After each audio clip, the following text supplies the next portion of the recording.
Des pneus crissaient dans le gymnase de Saint-Alban-l'Est ce mercredi matin. Et pour cause, 11 équipes de foot fauteuil venues des 4 coins de la région s'affrontaient toute la journée. Il y a des adaptations sur le fauteuil électrique. La plupart des joueurs maintenant jouent avec des fauteuils qui sont spécifiques à l'activité foot fauteuil. Donc avec un pare-choc, avec un moteur qui est un peu ventilé, et pour ne pas abîmer aussi leur fauteuil de la vie de tous les jours, des fauteuils qui sont plus performants dans les rotations pour pouvoir shooter dans le ballon.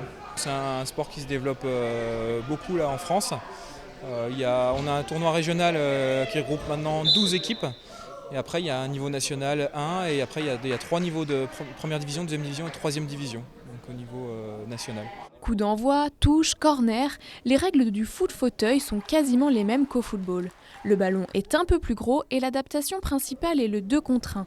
Seules 2 personnes peuvent se disputer le ballon en même temps. Si une troisième s'en mêle, alors il y a faute.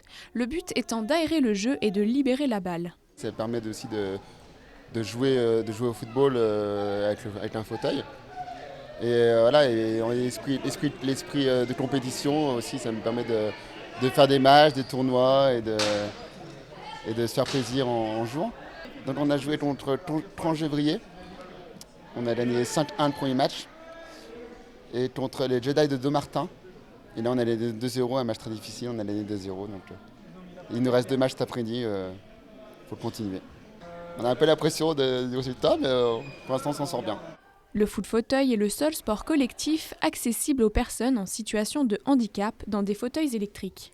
C'est des journées qui sont difficiles, qui sont éprouvantes pour eux parce que ça leur demande beaucoup d'attention, beaucoup d'efforts.